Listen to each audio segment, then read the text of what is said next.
So thank you. I have noticed that this track is pretty mixed, so I assume that not many of you are familiar with Postmates and so on, so I prefer that more of this is a lecture as well. And I'm not sure if Noah is online. If you are there, Noah, welcome. So this is pretty much my student's paper that was over the summer, and we did a little experiment. So we don't expect that much. However, it shows some of the proof of something, why some things are important and some things are less important. So how many of you are familiar with Postmates here? One. Okay. Okay, maybe one and a half. Let me put it that way. So let me talk about that. But first our goal is to sort of see how the practitioners are familiar with Postmates, and then we look at tools. There are at least 500 of different Postmates. So we look at the most easy ones, which is along the method and what class, and I'll explain what they are slightly. And then we analyze some randomly selected repositories that are open source from GitHub, that are at least 3,000 lines of code. And we are trying to identify how the practitioners are actually following some of the guidelines, whether they do follow, whether they do not follow these things. So here's sort of a table of content for the presentation. There will be multiple parts. The first part is background. So regarding terminology, what are Postmates? So we could see them as a potential violation that happens in source code. So give me some good example, right? So I'm working in a company, for instance, and I'm being asked by my manager, hey, we need a new feature. So we need a new feature today. No, we actually need a new feature yesterday. So we are coding very quickly. We will probably violate some of the standards that we should do. So our source code will not be as pretty, will not be refactored. And we are introducing something that is called technical debt. So in this perspective, we don't necessarily see a Postmate as a bug, but we see it as some sort of anomaly that happens in the code. So sometimes it's also referred as an anti-pattern. But we can also see it as some sort of bad metrics that we have introduced. For instance, if we have two components that are interacting too much and we introduce high coupling, that could be an example of, for instance, a smell. And not necessarily it is an anti-pattern. It's a poor metric that we will have. And what are some of the implications? Well, as I have mentioned, we can, by doing this and not coming back and fixing these things, introduce technical debt. We'll have a definition of technical debt on the next slide, so we'll worry about that. And what we can also, what can happen when we do that on a large scale, we can degrade the architecture. So we have originally good intent of the system design, however, as we are modifying it, or even worse, when someone else is modifying it, the architecture degrades. And eventually, with the technical help, we might need to regulate our system. So, what can be some sort of implication from having too many Postmates? So, more or less, the funds we need to maintain the software will grow significantly. And highly likely, we can see if there is a bug that we need to fix. We might even need to fix it in multiple occasions because we introduced, let's say, duplication of some of it was syntactic duplication. So in that perspective, we could say the code has low quality. Actually, it's very hard to say what is and what is not low quality. There are various metrics to do that. And there are also various tools that are recognized by the industry. SonarQube is one of them that is most recognized. However, there are others that are less recognized. Unfortunately, there is no standard for it. So a couple of definitions, right? I promised this to you, and since not everyone is familiar with all these things, so this is something that my group is looking into. My group is looking into this in distributed systems, which is a little far from this presentation. So Postmate, what could we see as the most important perspective in the last sentence that we have there, that we sort of fail to keep a good practice for designing, let's say, a development of some code. So the reason for that could be a rush that we have from the manager that typically prioritizes something that is more visible than something that is less visible, right? So what customer sees is a new feature. The customer doesn't see how good the code behind this. And this is pretty much the reason why the managers are pushing for something that is visible and sort of pushing on skipping something that is invisible to them. And unfortunately, it's a bad practice, and different companies deal with the parameter. And then they may realize later on that the issue that will bubble up will be that they have to rebuild the entire system. Simply, if you spend too much of the post-mal injection, then you will get into something that is called technical debt. So let's focus on technical debt now. Actually, I have the pointer, let's start. But I'm sorry for those that are remote, you don't see the pointer here.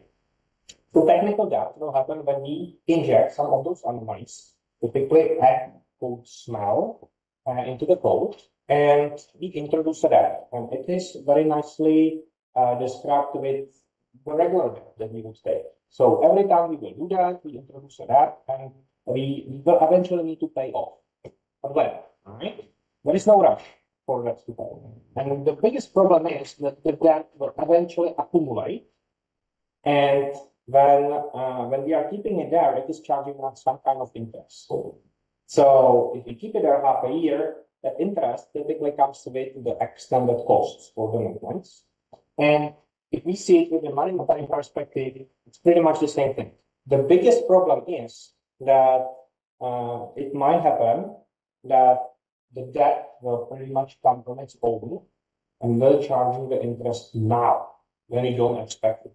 So you want to do some feature, and suddenly you realize there is so many post mouse that it eventually becomes really unmaintainable.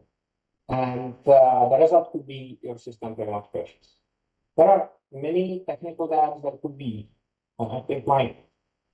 Okay, here it is. I'm starting with the technical. There are many technical debts. It could be architectural technical debt. It could be technical debt that is relevant just to those anomalies injections. That could be technical debt regarding standards and so on. So there are many types. Now this is a little bit related, but literature could refer to it with different terms. So architectural degradation typically happens over a time. And then we have uncontrolled management of code smells that are being injected. However, this would be the code smells that impact the architecture. And this very easily happens in decentralized systems because we can introduce some sort of component that will be man in the middle, and suddenly the decentralization sort of has a bottleneck that is in between all the components. So our scalability significantly decreases. That could be an example, right? And there are many architectural degradations that can happen in our systems as well. Most of the systems will eventually experience it. So simply, we have initial idea, we have initial requirements, and the requirements change all the time, and the evolution doesn't have any good sort of guards that would prevent this to happen. What would be such a guard? Well, maybe some tool that can provide static analysis. So what is a static analysis? This is a common method that we are using to identify some of the code smells. For instance, those two that we have in this presentation are easy to identify. But what is kind of difficult, static analysis can be easily applied on monolith code bases. But nowadays, let's look in a reality, who would be building a system that is not decentralized and distributed. And that typically comes with a centralized code base. And then we would need a tool that is able to analyze one code base, second code base, third code base. However, what if one code base is in Java, second code base is in C++, and so on. I'm going a little bit far from what we are presenting here today, but I'm at least trying to describe the big picture. So this is a very impressive tool to discover the code smells for small projects, those projects that we are analyzing here. But this is pretty challenging for modern systems that are decentralized. So very often we actually inclined to do dynamic analysis instead, which is not as powerful, but solely because it makes our life easier for decentralized systems. But we only have a very small subset of detection for the code smells. So here in this paper, we don't solve that problem. We are solely looking at what the static analysis can do to identify two of the code smells that we are trying to address. So here are some examples. However, we are focused on load method. So load method is pretty intuitive. You are a programmer and you know that you should do structural composition. So when a method is really long, most likely there is something about it. And surprise or not, the static analysis tool that exists would identify, of course, for different languages, like what you can measure, there is something wrong. That could be a sufficient modularization. So whenever you are using objects, you could have a good class or also known as a good component. And it's pretty much way too big and responsible for too many things, such as you are supposed to have nicely decomposed objects, but you have one and you put everything in this class. It has too many responsibilities. There could be also one statement. So those of you that are programming in Python, this could be something friendly. It's become unreadable to other developers that spend unnecessary time. Magic number introduced in the code, broken hierarchy, and automatic authorizations. Abstraction, sorry, authorization. And this is really a very small tip of the iceberg. There are so many others. With my colleague, we have been working on a study identifying code smells or anti-patterns for microservices. So far, we have identified 131 for microservices only. And we are not looking at the low-level code smells environments. Okay, so before we pretty much start to do some kind of study, we wanted to know what is the experience with code smells within practitioners. So there are existing studies that have done it, and we have extracted information that then others were doing their analysis.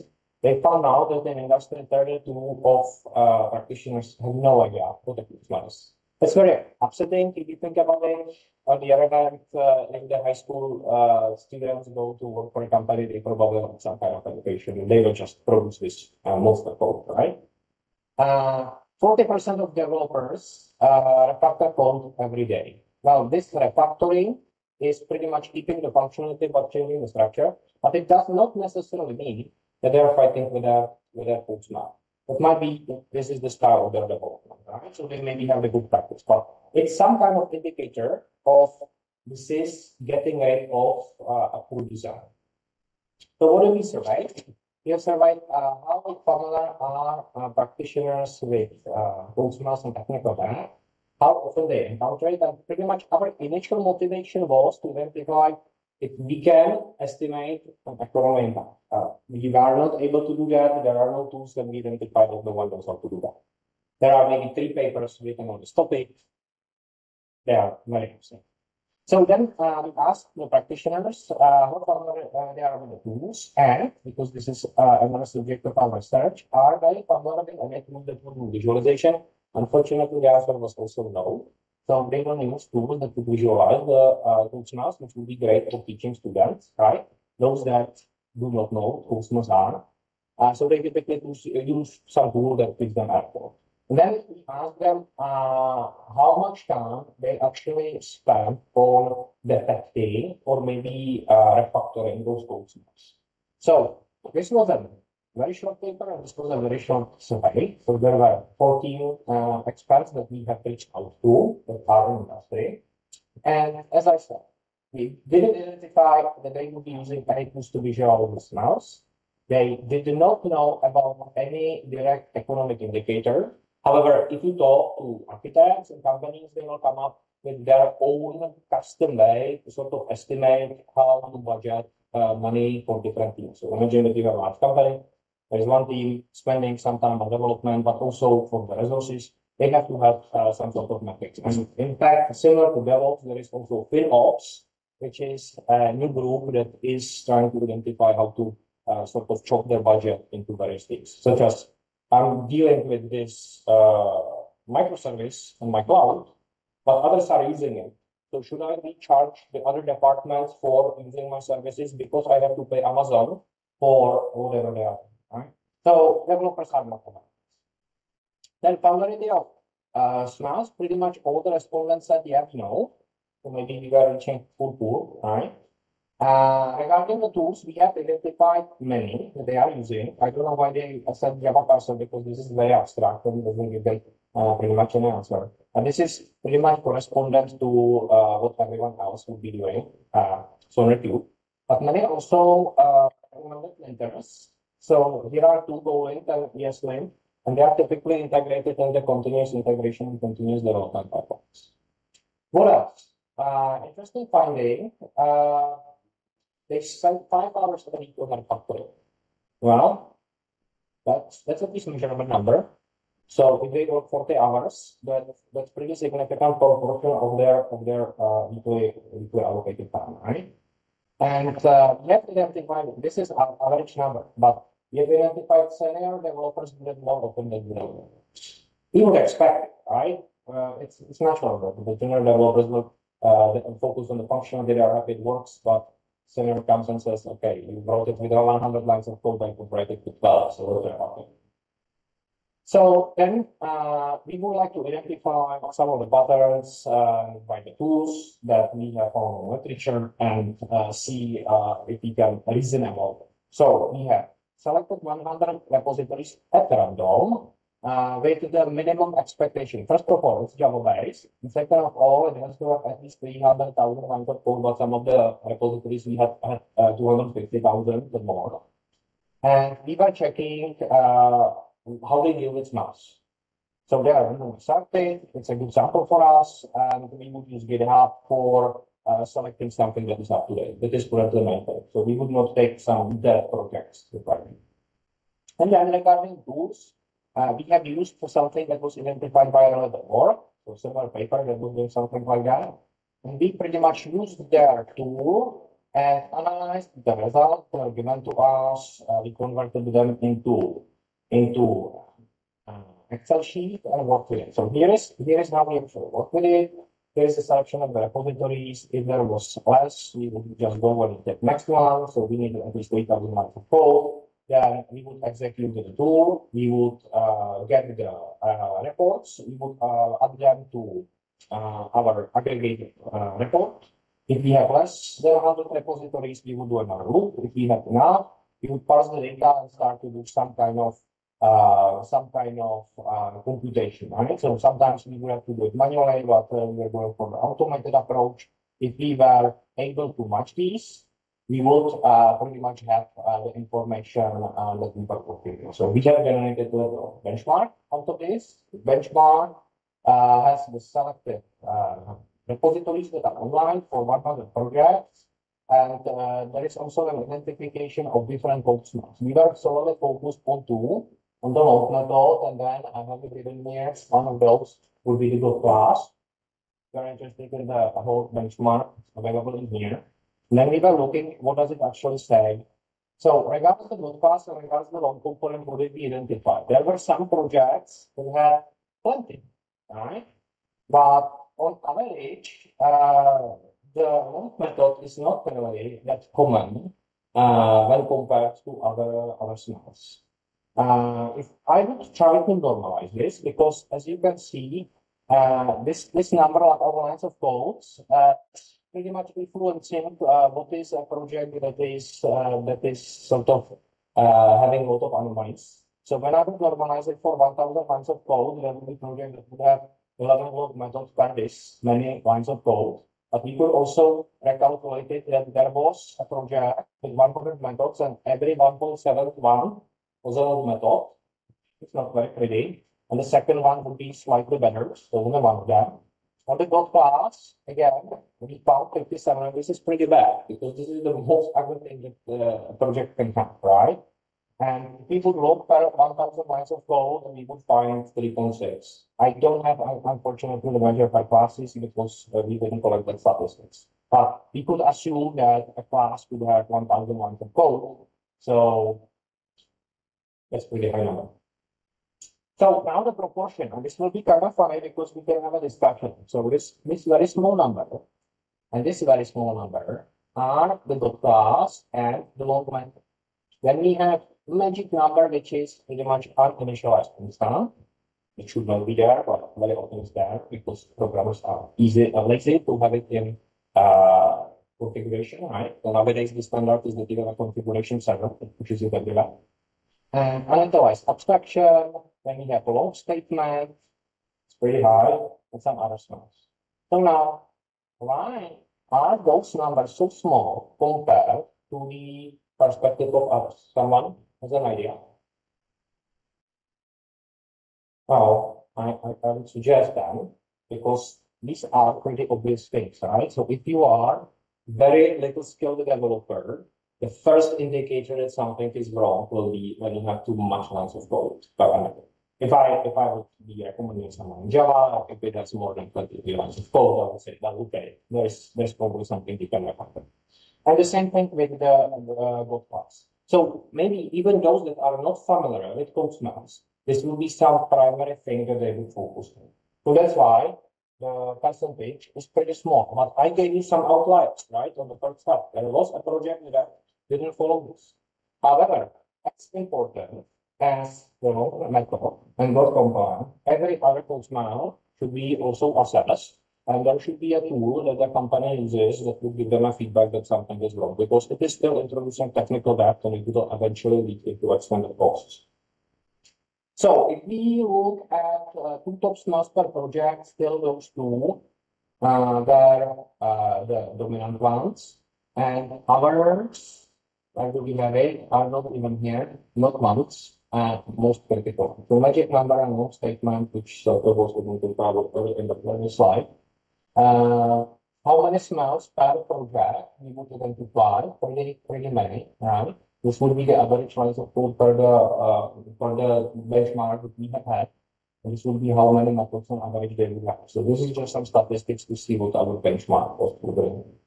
So what to say in conclusion? Well, this is very primitive sort of finding, but it gives us some sort of ideas how it is being applied in open source projects. So we have elaborated on what indicates code smells. Now I'm not sure whether I said or not, but the industry practitioners said that they are not finding the smells by their own. They typically use tools to identify. And we sort of identified how often we can contrast some of the smells with others. And the small survey didn't tell us much, but we could not find as many things given the quantity. But it still gave us an interesting number how many hours can we spend, right? So on the future work, of course, multiple languages could be utilized. We could have a much broader collection of repositories. Again, consider this is a small paper. We could consider some alternatives that are being used and go behind just what we have looked into and look at other patterns that are in there. Ready for questions? I hope everyone understood. Thank you. Yeah, so thanks for this talk. I'm partially in the industry, so I kind of understand what you're talking about. My first question is if I can have multiple. If you are using like metrics for long method, was there a conventional number you were using, or did you take some configuration of their static analysis tool? Yeah, exactly. We have adopted the tool that we reference to that makes our life easier. And we pretty much went with it metrics when it identified this. So you applied some number from a third party on every repository statically. This is what the industry typically does. However, they most of the time be using SonarQube. So if I would look at the papers that we would be addressing in a different study, SonarQube is like 80% of the market. Yeah, but SonarQube can be parameterized, like what's the long method? Like I have, for example, two repos, one says it's 20 lines, one is 30 lines. Yeah. Which one are you taking? Yeah, I cannot answer that. That would be probably a question for no one who was using it, but we used with the default setting. I'm not even sure whether we take that attention. Because you might have some error in the results because they could use some static analysis tool with a higher number. Yeah, I agree. Okay. I don't think I have any more. Thank you. Thank you. Another question? Oh. You may not exactly the scope of the strategy, because if you start talking about data engineering, there's so many areas of history. It's complex. What about technical data? Because AI systems have code, we have data, and you can find the smile and refactor the code, etc. But if you don't put the application in the data, yeah, so the problem with AI in general, I will rather generalize your question than being very specific, is that the AI experts have no formal education as software engineer. So they will come up with some nice level of code and it will give them the numbers, but then they would like to scale their system and they have problems because they will typically be the ones introducing the load methods. But it's the same because the software engineers, most of them, they don't have expertise in data analytics, Yes. So what this requires a team of sort of collaborators. So if we would go with a Scrum approach, there would be a team where would be experts in software engineering and experts in AI that would be matched up together. I just recently, 2 weeks ago, had a question from a startup company that is doing autonomous driving. And they said, well, we are 6 developers and we have a startup and we would like to use cloud. And I asked them, are you sure you want to use cloud? You are 6 developers. You need to think about cloud when you are at least 25. Because there is such a huge overhead on how many people they will need, because they need DevOps, they need different teams, and suddenly their infrastructure becomes way more complicated because things that they were doing in one code base, they have to do in many code bases. So your question is exactly right. There cannot be software engineer that is expert in other fields, but it has to find some sort of equilibrium when the teams are not teams, when the team members are under umbrella of one team. So if I would have a Scrum team, I would expect there is the AI analyst and there is also software engineer who will be at least revising the code whenever the AI analyst will be pushing it to their game. In that perspective, they can give them a feedback. They don't need to understand what the AI is doing. I don't understand what AI is doing, but when I see the code, I can give them a recommendation. Hey, here you certainly should have some kind of split and so on. And that will lead them into have a good practice once they will actually decide to push, let's say, to the cloud infrastructure. So I know I didn't answer your question exactly, but they have to be combined together in order to accomplish the goal for both perspectives. Okay. Thank you. Any more question, please? Yes. So in the beginning, first of all, the presentation extended was very long. But you said something the lines of technical analysis is much better to find code smells than dynamic code analysis. Yeah. What makes you say that? Because dynamic code analysis is not typically dynamic code analysis, but just dynamic analysis of tracing. So if we have distributed systems, the problem is that each of those distributed parts is written in often in different language. And even if it's the same language, it's a language that has different libraries. Because the self-contained code base, which is required by 12-factor standard by Heroku for cloud-native systems, they have to be self-contained. So what will happen? One team will be designing one part, originally starting on the same seed. Second team will be designing the second seed, but as they are evolving, they will use different libraries and different library versions. So you cannot easily combine results of static analysis like linearly next to each other, because it would have to reflect the dependencies between the code bases. So what is the current standard in cloud native is that you will have tracing, like open telemetry, for instance, and you would have an identifier that is able to trace distributed transaction. So at least in the log, and imagine if you have distributed application, each of them has its own log. You have to centralize the log, you have to centralize the clock, and you also need to understand if you call a function here between two parts of the system, that in the log, this log statement and that log statement are somehow related. And this is pretty difficult if they have some API gateway or if they have some mechanism that issues tracing ID, you can find it. But all you have is information from a log. It doesn't go to the source code. So there is complete huge gap in static analysis for distributed and decentralized systems. There doesn't exist system that would be combining at this point.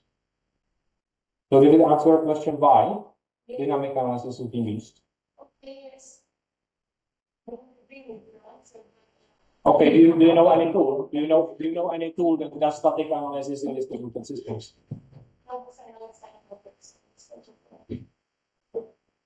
Thank you. One question more. Just if you can go on the slide, the results passed by the conclusions. Now this part, this next bit bars, horizontal bars, with the diagram. Yes, this one. So you just counted that situation and then obtained the statistics. So is there a sense to make some data analytics over those data and to introduce some independent variables? For example, skills of programmer, then some fuzzy elements of what does it mean long code, long statement, and so on, because it shouldn't be always very precisely defined. Yeah, I agree with you. I think it's good for future work. It will require a lot of discussion with the estimates. So that will probably need to go through IRB approval. Yeah, of course. So good future work. We didn't do that. Thank you very much.